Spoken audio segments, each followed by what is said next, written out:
It's about $8 to $10 or $12,000 a month just in consulting clients. I charge $750 for that 2-week virtual consultation. I support anywhere from 10 to 15 families a month doing this work. And then I also have a one-off call that I offer. I call it an Ask Me Anything call. It's just a 30-minute phone call, and I charge $145 for that service. Jayne Havens is a sleep consultant and entrepreneur who built a business helping exhausted parents get their babies to sleep through the night.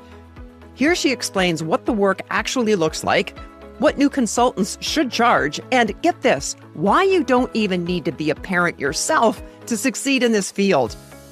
I also discovered that many of the strategies Jayne uses to grow her business, like how she pre-screens people by adding one mandatory checkbox that they need to tick prior to booking a call with her, are techniques that any side hustle entrepreneur can learn from. But before all that, if our chats are sparking your entrepreneurial spirit and providing valuable insights, consider showing your support by visiting sidehustlehero.com/support. That's where you can shoot me a virtual coffee. It's a real thing and a fun way to give the show a caffeinated thumbs up. Thank you so much. Originally aired in September 2024, this is an encore episode of my original conversation with Jayne Havens, founder of the Center for Pediatric Sleep Management and snoozefest.com. I'm Joan Posavy, and this is Side Hustle Hero. Welcome, Jayne. Thank you so much for having me. I'm so excited to be chatting with you today. Well, I don't want to make any assumptions, so tell us, what does a sleep consultant actually do?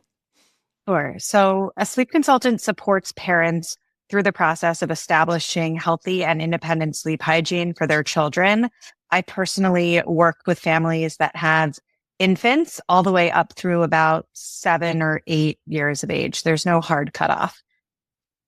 Your work is specific to kids then? You don't get into dealing with adults? Yeah, I don't work with adults. I work with adults to support the children, but yes, I don't help adults with sleep. Got it. And all of my work is virtual. Some sleep consultants will support families in person in their homes, but all of my work is done by phone, email, Zoom, text. I don't go to my clients' homes, and I support them. You know, I have families that live all over the country and all over the world, really. That sounds like a pretty big market then, Jayne. Yes. So it's 100% remote for you, and it consists of basically conversations and online communications.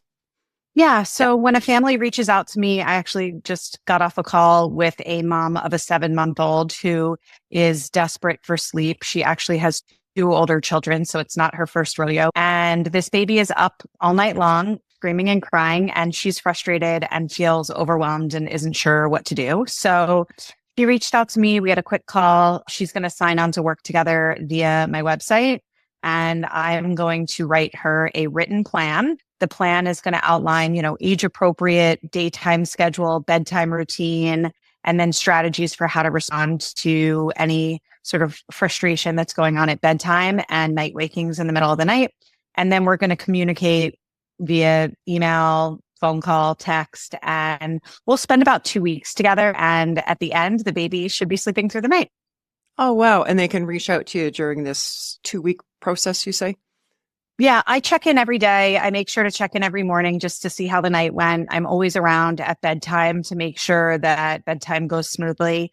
I personally sleep through the night, so I'm not up responding to my clients' text messages in the middle of the night. I put my phone on silent when I go to bed, but I'm around all day to support them as necessary. And I'm sure that's something that you cover off with them in those discussions and setting the parameters of how we're going to work together.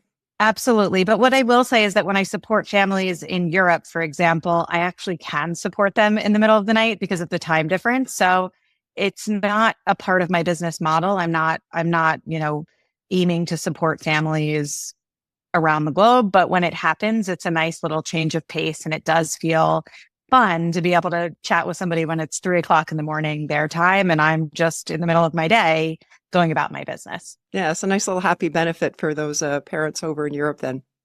Exactly. How much do you charge for that? So I charge $750 for that 2-week virtual consultation. I support anywhere from, I would say, 10 to 15 families a month doing this work. And then I also have a one-off call that I offer. I call it an Ask Me Anything call. It's just a 30-minute phone call, and I charge $145 for that service.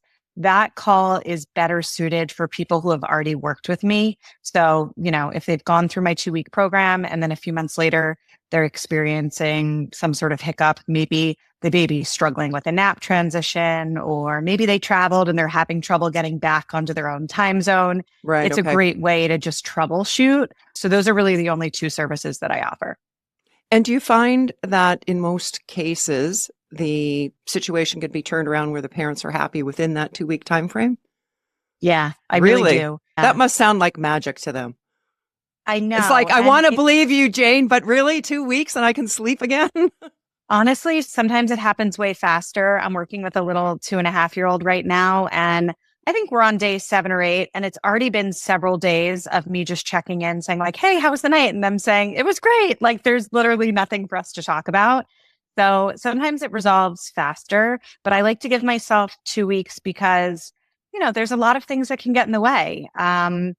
Usually it's the parents, right? Like usually it's the parents that are getting in the way, but there's a lot of factors at play. And sometimes parents like to take it really gradually. They like to make small changes and see small differences. And then other parents just like to make whatever changes necessary to get it resolved.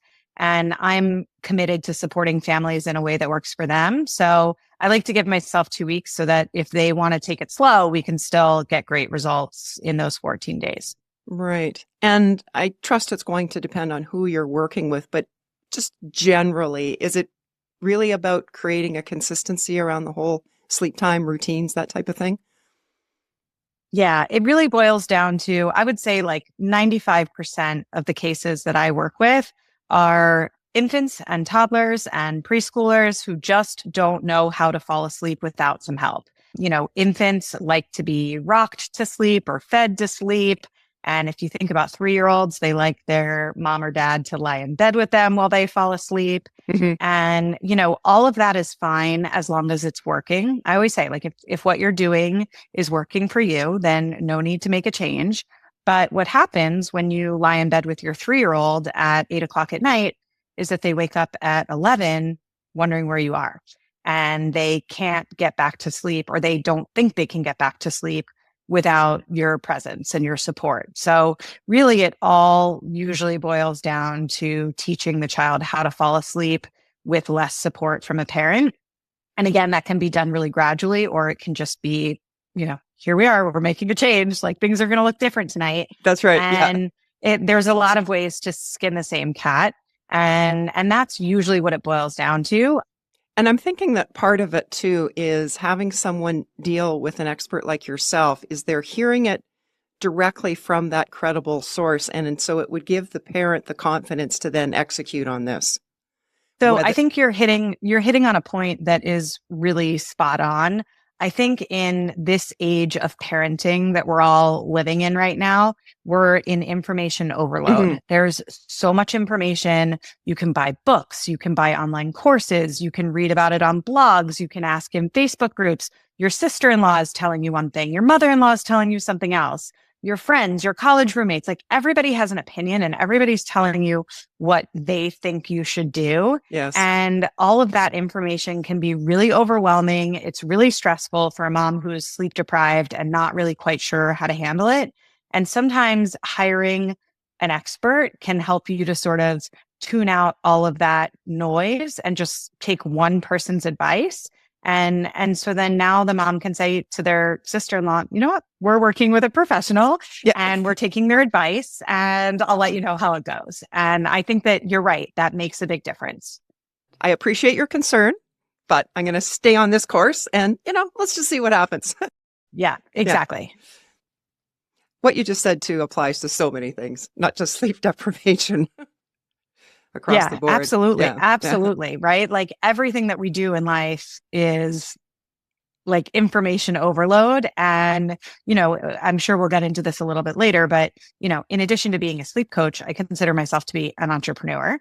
Yes. And it's sort of the same thing, right? Like everybody has an opinion about the way you should run your business, how you should charge, how you should market yourself, where you should be present, what you can skip. And you really have to hone in on your own plan, your own strategy, and do it in a way that works for you. Yes. And follow somebody they're already getting the results that you want, because clearly they Sure. know how to do it. Then they can guide you. Yeah, Well, absolutely. how did you drum up business in those early days? How did it all start? Let me take you back a little bit further. Before I actually launched my business, I have a former background in catering sales. I was an event planner before I was a sleep consultant. And I left my job when my son was born 12 years ago because, catering is nights and weekends and holidays. And I was raised by a stay-at-home mom. So it was literally my dream to raise my kids. Like that's all I wanted to do. I wanted to be first in line at carpool line. I wanted to have the best snacks. I wanted to take them to tennis and ballet. Like that was my dream. And so I gave up a really successful career in event planning and was home with my son. And the way that I actually got into this line of work is I sleep trained my own baby. When he was 4 months old, I taught him how to sleep through the night. And it was incredibly empowering and it was life changing. And all of my friends were jealous. So I bet. right? Because they all had babies that weren't sleeping. And so they were asking me for help. And so, of course, I helped them because I knew, I had my one experience and I felt like I was an expert. Yeah. And so I helped them. And I helped friends. And then that actually sort of evolved into helping friends of friends. People would reach out to me and say like, hey, I got your name from so-and-so. I'm really struggling with my baby's sleep. She said, you can help me. And I'm like, sure, no problem. And I didn't have any systems in place. I wasn't writing them sleep plans. I was literally just like getting on a quick call and giving them some information and providing them support via text message. That's all it looked like. And I did that for years. Literally years. Really? And this is a business. No, it's not a business. It's a hobby. Free advice you're giving. Okay. Free advice for years. And I was sort of, without realizing it, like honing in on my expertise and mastering my craft. And I just was doing it because I loved it. And then my daughter was born 4 years later, and she was a really challenging baby, not from a sleep perspective, but just from a temperament perspective. She cried all day. And I was like, I got to get a job. I got to get out of here. Like, this is really hard.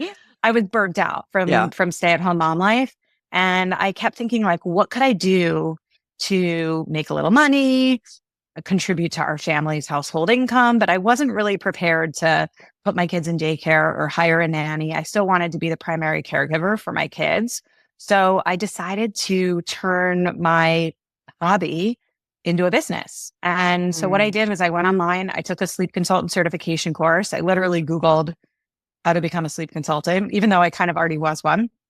And I took an online course, got certified, and just like put myself out there. Because I was already helping people, people knew that this was something I was already good at. For me, all it really took was me making a Facebook post and letting people know that I was turning a hobby into a business and that I would really appreciate support from family and friends. And if anybody knew anybody that was struggling, I would love to help them. I hung out in Facebook groups, connected with moms who are struggling. I connected with professionals that were supporting parents in other capacities. Like my kid's preschool director was a really great referral source for me because, 3-year-olds in preschool who are struggling with behavior usually are sleep deprived. So the preschool director was able to flag kids that she felt were not getting enough sleep. And she would call the parents and recommend that they speak with me. I also have a good friend who's a family photographer. She takes those beautiful little newborn photos and, everybody walks into her studio complaining about how tired they are. So she would say, oh, my friend can help you. And so she would refer business to me. And so it was really a combination of leveraging my own connections and then also getting out there and connecting with others who are supporting parents in various capacities for the sake of, making meaningful and strategic connections. That really speaks to the importance of letting people know what you're doing, what you're up to. Absolutely. I always say that like the key to growing a successful business is that people need to know that you have one, That's right? right. Like, Yeah, like you can be really good at what you do, but if nobody knows that you're doing it, then it's useless, right? So you have to talk about your business, and then also getting other people to talk about your business, I think is so much more valuable, because when somebody recommends you, that holds so much more weight than you recommending yourself. So getting as many people as possible to like scream from the rooftops that you can help them, I think is really worthwhile. Any tips on how we can do a better job of that, getting other people to scream from the rooftops about our business? Yeah. So I am all about making connections. Yeah. I'm all about just having conversations with people, and first and foremost, showing an interest in what they do. If I reach out to, let's say, a lactation consultant, I might reach out to a lactation consultant and say to them, I'm reaching out to you because I support a lot of breastfeeding moms who really want to preserve that nursing relationship while also establishing healthy sleep hygiene. And I'm looking to collaborate with a lactation consultant that would support my clients in their desire to improve sleep, but also want to preserve the nursing relationship. Right. And so would you be a good referral partner? Would you be somebody that I could send my clients to and they'd feel safe and comfortable working with you, knowing that it's also their priority to establish healthy sleep hygiene?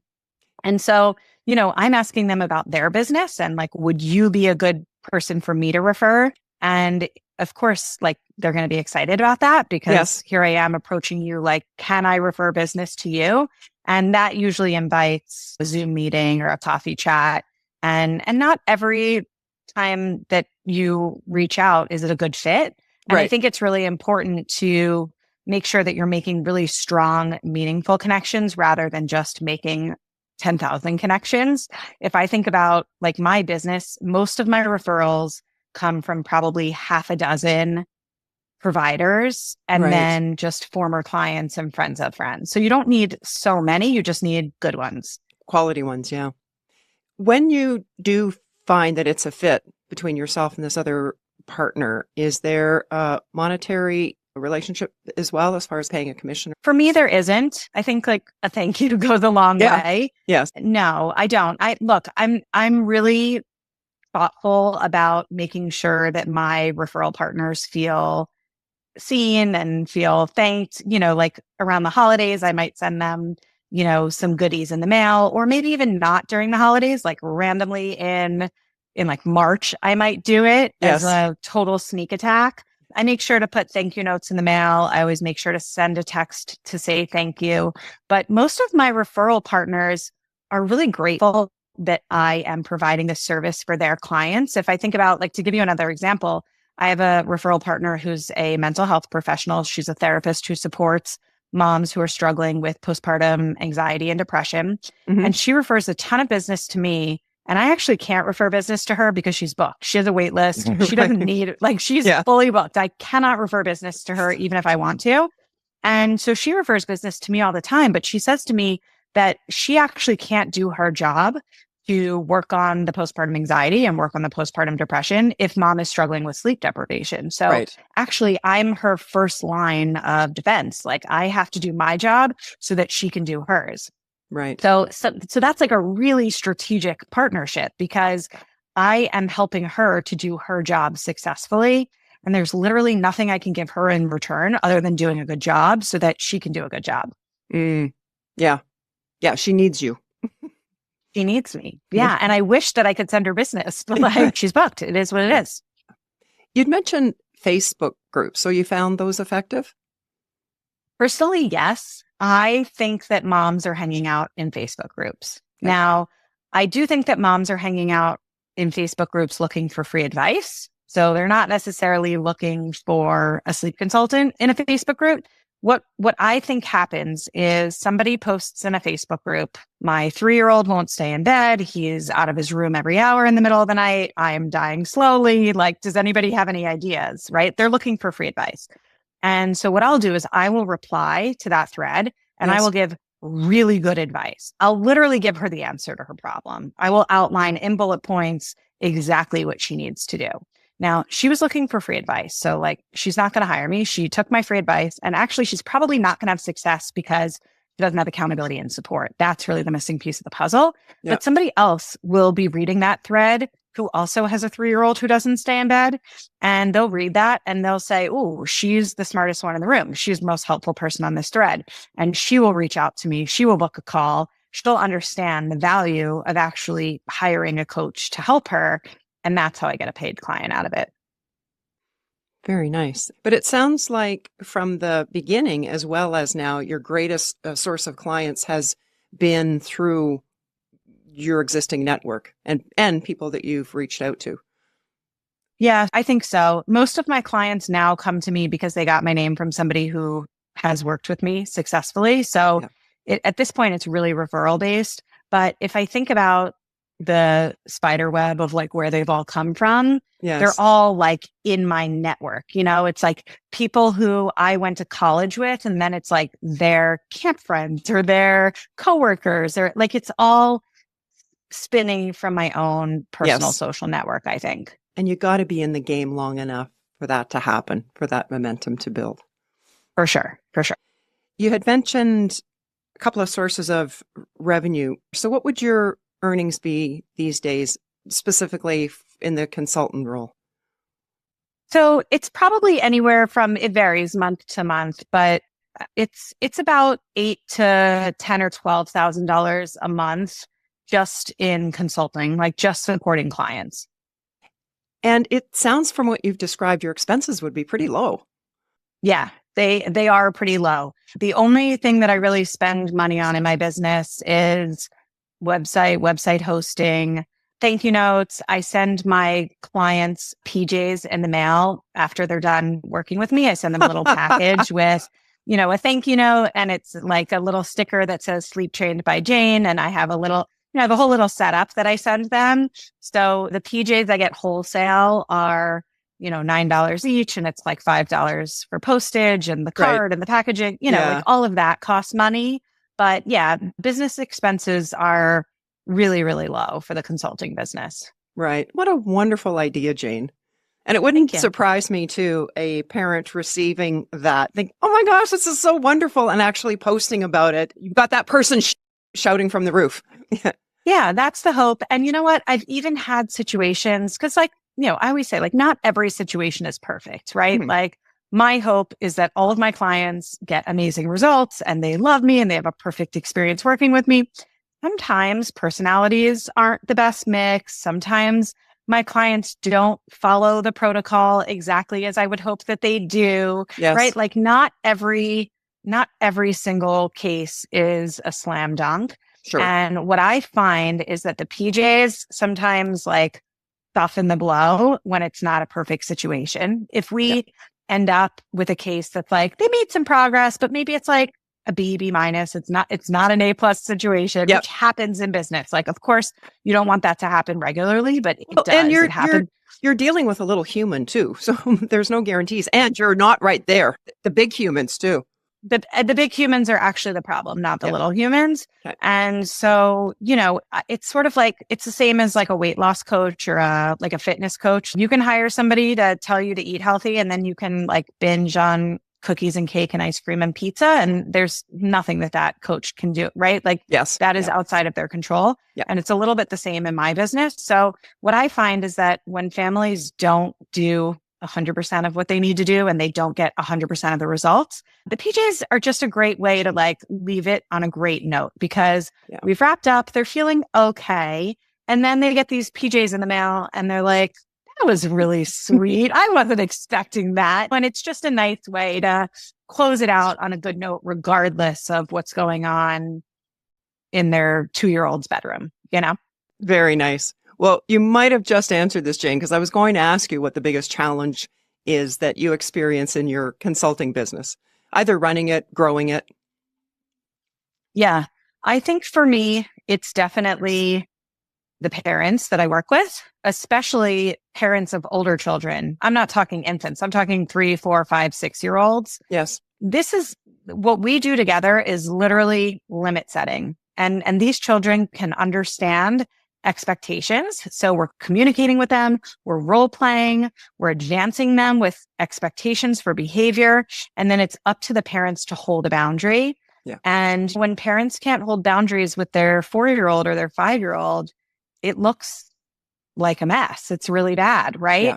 And so the hardest thing for me is that like, I know how easy it is if you just show the child that like, I love you, you're safe, it's time for bed. And you're just like shutting it down. Yeah. And parents have a lot of trouble with that sometimes. And so, yeah, that is probably the hardest part of my job. Mm. Well, for someone thinking that they might decide to get into this line of work, walk us through kind of like a day in the life of a sleep consultant. Yeah. So I love this question because really every day looks completely different. I'll walk you through like what my life looks like pretty much today. I'm currently supporting, I think, 4 families, which is a pretty light caseload for me. And I think I have 2 infants and 2 older kids. And so every morning I just check in with the parents. I'm usually on a group text with both mom and dad if there are 2 parents, or sometimes just mom will handle it. But I send a text message in the morning. How was the night? Quick back and forth. Then I spend the day either fielding text messages from my clients. Like my infant clients will text me during nap time to let me know how nap time is going. Right. You know, if the baby wakes 20 minutes into a nap, they might want support with how to handle that. So text message support during the day. I spent a lot of time on my computer, like scrolling Facebook, finding new people to connect with, not necessarily parents, but other experts in the parenting space. And so I hang out on social media. I'm not big on Instagram. I don't have TikTok. I like to use social media to just meet people, not to like, I'm not big on content creation. I like to just network and connect. So I spend all my free time doing that. The one family I was telling you about with the 7-month-old, I'm pretty sure she's going to hire me while we're having this conversation. So then I'll spend this afternoon writing her sleep plan. Thankfully, I've written thousands of them, and I have a file that literally says like 7-month-old babies. So I can like really take one that I've already written and make tiny changes to make it relevant for her baby. And so I'll write that sleep plan. I think I have 2 more calls today, this afternoon, people who are interested in hiring me. I call those discovery calls. Okay. So I'll field those. And then, you know, the rest of my day is like, I'm going to go on a walk with a friend, or I'm going to like run to Target. You know, I have a really flexible life. I went to Sam's Club this morning. Like I get to like run errands and play tennis in the middle of the day and support my clients all at the same time. It sounds like you got the best of both worlds in the sense that you've got the flexibility to be hanging out with your kids and making that a priority, as well as running your business. Absolutely. And you'd mentioned spending some time connecting with other professionals. And to me, that sounds like it would be a much more productive route to go. Because if you're reaching out to a single parent, that's one single client. But if you've got this professional that ends up sending you all these leads, that's time well spent. Exactly. And also, you know, as I said before, parents like to be told to hire a sleep consultant by somebody else that they already trust, not by me who's trying to tell them that they need to hire me. Right. So I could meet a mom in a Facebook group who's struggling with her kid's sleep and tell her, you'd really benefit from my support. And she doesn't want to hear that. But then maybe she's in therapy later this afternoon and she's complaining to her therapist about how tired she is. And her therapist says, you know what? I actually know a really great sleep consultant. And then all of a sudden she's like, that's a great idea. Right. So hearing it from somebody else that you already trust, somebody else that you already have a relationship with, is always going to be more valuable. So I definitely spend more time trying to connect with professionals than actually connecting with parents. And you mentioned that discovery call. Do you find that people are just looking for the solution in that call? Rarely, because I am setting very clear expectations on the front end for what the discovery call is about. Okay. So I am very, very clear because I've been in this business Yeah, too long. okay, Like yeah. I know what I'm doing at this point. And I have very clear expectations set. When they sign up for the call, it says the purpose of this call is for you to learn a little bit about me and what it would look like for me to support you and help you to reach your goals. And Yes. it's also an opportunity for me to learn about your circumstances and make sure that we're a good fit, right? So I'm being really clear about that. I also, when people sign up for a call with me, they have to click a box that says they've reviewed my pricing on my website. And because I don't want to hear it from them that like, oh, that's really expensive. Like, no, you looked Right. beforehand and you're Yes. going to like if, right. Like, I don't want to waste my time with people who don't want to Yes. spend my fee. Right. You've pre-qualified them a little bit there. Yeah. And then the other thing that I just changed recently is I require that if it's a 2-parent household, I require that both parents be on the call. And so they have to click a box that says that they agree that their spouse will be attending the call. And if they're a single parent, they can just write not applicable. But I am firm and stern on that because I get on calls with desperate moms who are so ready to make a change. And then they say, I have to go chat about this with my husband. And then their husband doesn't understand the value of what I can do for their family. And so now I require that both parents be on the call, and that's really effective. Well, it's really great for mom too, because again, like it's easier for me to articulate my value to her spouse than for her to like beg for this type of support that he doesn't really understand. And for the effectiveness of your work to give it a chance, they really need to both be on side. Absolutely. That is absolutely right. And that is an entirely different, but totally on point reason for why both parents need to be on the call. Because frankly, if I can tell that one parent is committed and the other isn't, I am not really ready to get started with them. You know, like I need them both to be ready. The success of my business rides on the idea that I'm going to get them results, right? Yes. Because like the better the outcome, the more likely they are to refer me to other families. Sure. So working with a family that's uncommitted is terrible. Like, collecting the fee is fine, but it's a bad experience to not get them the results they're looking for. And then I don't get referrals from it. So I want to make sure you're right. I want to make sure that both parents are ready. Mm-hmm. And you've been referring to moms and mom groups. Do you have any dads as far as clients? Yeah, I do. What I will say is that for better or for worse, I think the reality is that moms tend to bear the brunt of sleep deprivation in the home. You know, like if a child is not sleeping, it's usually mom that's getting up with the baby, getting up with the 3-year-old. It's rarely dad. And so we are almost always working. It's the mom who's like seeking this type of support.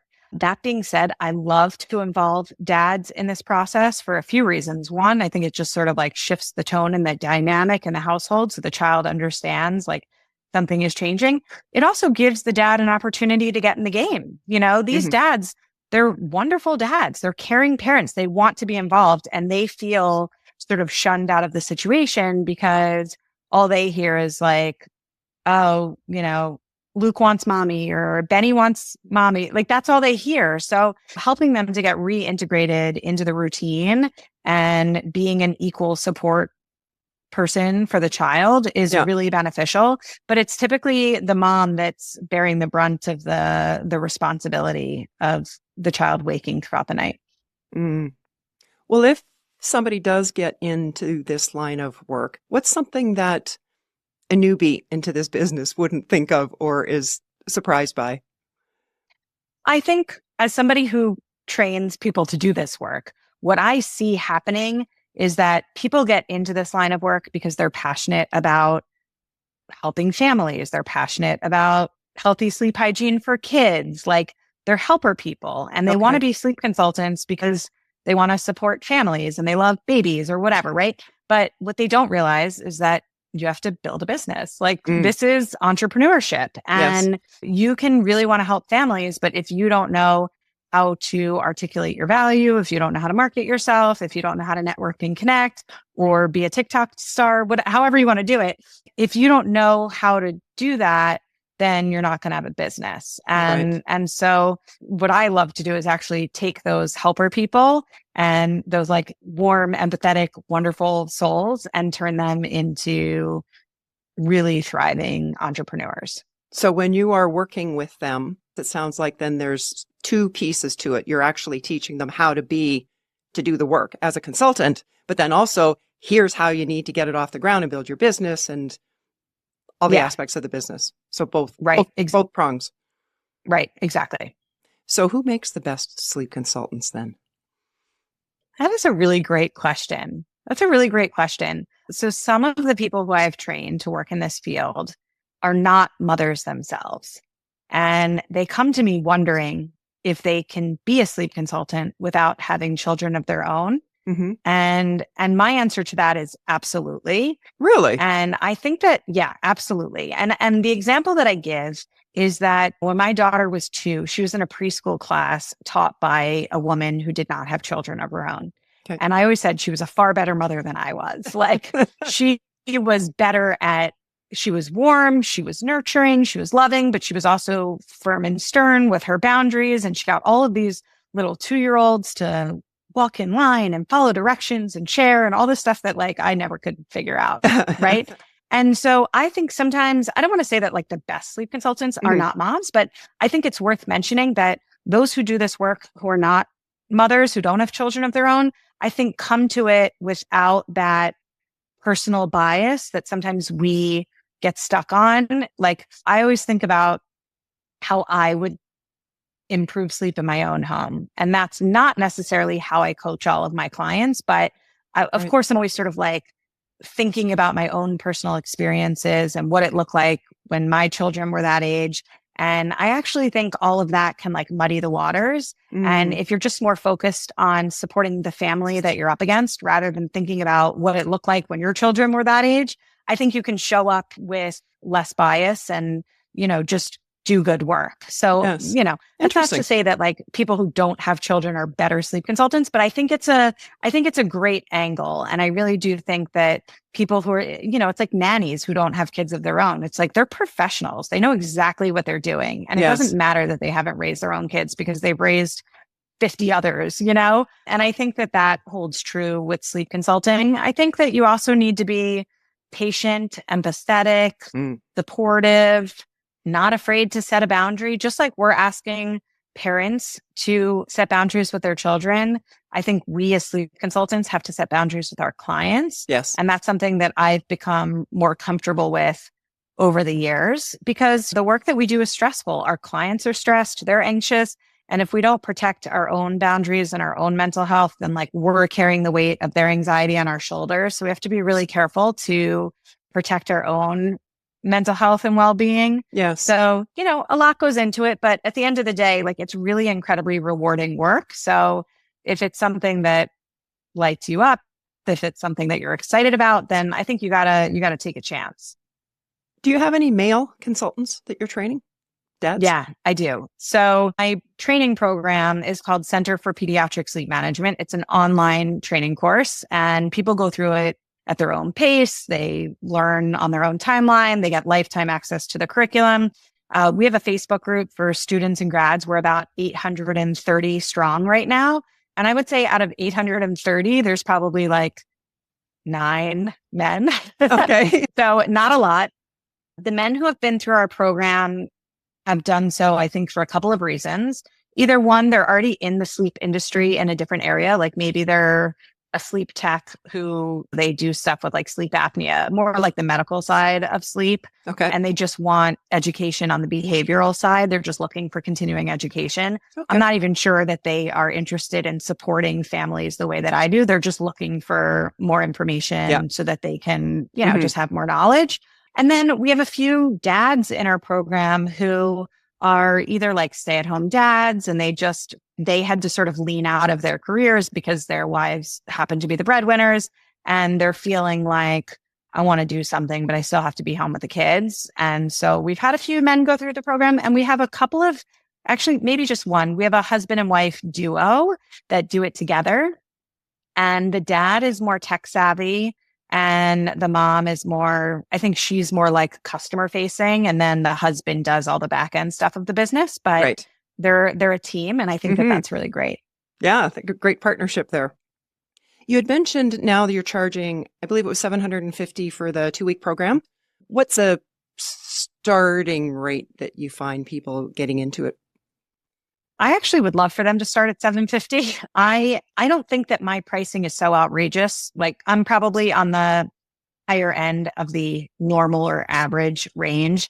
And I do that on purpose. Even though I've been in this business a number of years and I'm training other people to do this work, like clearly I'm an expert in the field, but I like to keep my pricing accessible. Like $750 is a lot of money. That being said, even sort of like a middle class family that doesn't have endless money to spend, if Right. this was really, really important to them, they could prioritize and budget for it and they could make it happen. And I do want to remain accessible to as many families as possible. So that's why I keep my pricing where it is. When students graduate from my program, I encourage them to, if they're going to set up a similar business model to mine where they do a 2-week virtual consultation, I encourage them not to set their pricing below $500. I think Hmm. anything below that is like they're undervaluing themselves. They're Yes. not taking themselves seriously. I understand that it feels scary for them to price themselves in the $600 or $700 range to start. So I'm okay with them starting in the fives, Yeah. but I want them to creep that up really quickly. I always tell them, it's like, where do you like to buy your shoes? Do you like to buy your shoes at Payless or do you like to buy your shoes at Nordstrom? And everybody says Nordstrom. And it's like, okay, then like set your pricing at, and right? I think there's psychology behind it. Like people Oh, actually, yeah, it is. so people perceive something that's more expensive to be better. And when something's really cheap, I think people are questioning, like, are they good? Do they know what they're talking about? And so I actually have always found it easier to sell my services every time I raise my pricing. I have an easier time convincing people because they see my pricing and they think, wow, like you must really know what she's doing. And so Like, I'm encouraging my graduates to do the same. right. And that's the other benefit of having a course, having somebody like yourself in that corner saying, no, you really need to be charging at least $500. Really? Yes. Absolutely. And, Really grow the into it. other thing is this is really hard work, especially those first couple of paying clients. I don't know what it is about the first couple of paying clients, but they are going to make you work for your money. Yeah. They're going to be anxious. They're going to be texting a lot. Like you haven't figured out how to set your boundaries. You haven't figured out how to properly coach them on the front end so that you don't have to be in touch every single second, every single day. Right. Yeah. So in the beginning, like it's hard. So you have to charge enough so that you don't hate your job, right? Like you want it to be worthwhile. Absolutely.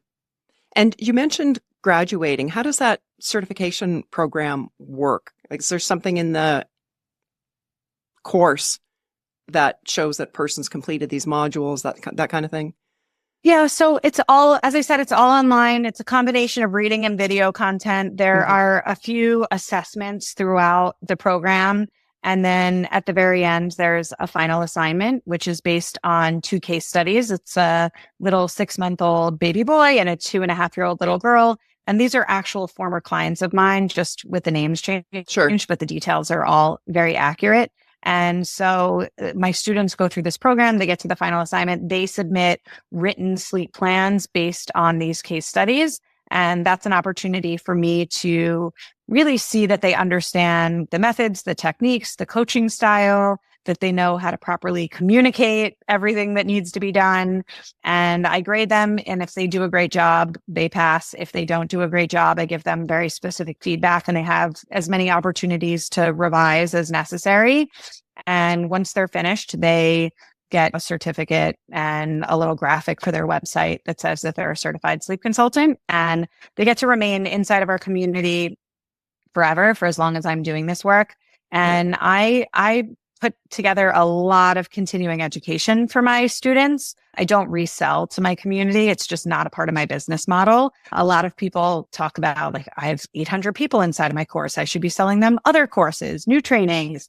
And maybe this goes back to my philosophy on like networking and connecting, but Yes. I I don't believe in that. I just continue to educate them. I continue to provide value. I continue to be the most helpful person in their business. And they actually refer people to the program. And that's how my community grows. So, a lot of my students who are inside of Center for Pediatric Sleep Management were either friends or former clients of people who have already taken my program. Well, the certification, that must vary state to state, country to country in terms of if there's like a federal regulatory body or something like that? Yeah. So sleep consulting is entirely unregulated. So Okay. there is no governing body that regulates the work that we do, for better or for worse. The only thing that I really think should be regulated to some degree is we should be teaching safe sleep practices. Like that, I think is most important. Right. And I wish that there were some regulations around that. But what we do as sleep consultants is we're really just parent coaches that have a niche in bedtime. That's it. Yes, Right. yes. So I don't know that the work that we do requires a whole lot of oversight, if I'm being completely transparent, but there is no governing body that regulates the field. And, my program is US based, but we have students and graduates in Canada, in Europe, in Asia, like all over the world. Yes. And it doesn't really matter where you take your training as long as you are getting a comprehensive and evidence-based education and you're getting the support that you're looking for from leadership. So what's the best way for our listeners to connect with you, Jayne? Sure. So I actually have my own podcast. It's called Becoming a Sleep Consultant, which is a great place just to learn more about sleep consulting, what it looks like to run a sleep consulting business. Even if you're just a side hustler that never wants to be a sleep consultant, I still think the Becoming a Sleep Consultant podcast is a great resource because we talk about business building and entrepreneurship. We talk about how to find clients. We talk about overcoming limiting beliefs and imposter syndrome and fear of failure, all that stuff that's really transferable to any side hustle. Yes. So I would definitely recommend checking out the podcast, joining our Facebook group, which is called Becoming a Sleep Consultant. And I'm not super active on social media, so I won't even share that. My two websites are thesnoozefest.com and thecpsm.com. I love that, snoozefest.com. Yeah, that's my consulting business. So like if you're listening and you have a 3-year-old that doesn't stay in bed, thesnoozefest.com, reach out for sure. Excellent. We'll make sure all those links are in the show notes. So what's your best tip, Jayne, to inspire others to start or grow their side hustle? So I would say that my best tip is just to get started. I speak to so many people who will say to me, like, I've been thinking about becoming a sleep consultant for 3 years. Yes. And when they say that to me, it's like, can you imagine where your business would be if you had started 3 years ago? Right. So like, one of my favorite quotes is like, the secret to getting ahead is getting started, right? Like just take that first step. Nothing needs to be perfect. When I first started my business, I didn't even have a computer. Actually, I was using an iPad and my phone. I didn't have a computer for like 2 years in running my business. So just do something to get started, whatever that may be. Like take a course, hire a VA that can help you, just like take a step in the direction of where you want to be. I think that first step is always the hardest. And then you start to take more steps and more steps and more steps. And then all of a sudden you're so much further along than wherever you thought you were going to be. That person, the best time for them to have started that consultancy business was 3 years ago. Second best time is today. Exactly. I love that. I'm going to write that down. Well, thank you so much, Jayne, for sharing your expertise on what's involved in becoming a sleep consultant and offering some really clear, solid tips on how to grow the business. And of course, for being today's side hustle hero. Thank you so much for having me. One of the key takeaways from Jayne is that no matter what you're doing, whether it's sleep consulting, selling at markets, or renting party tents, at the core, you're running a business. That means understanding the basics like your profit margins and the financials.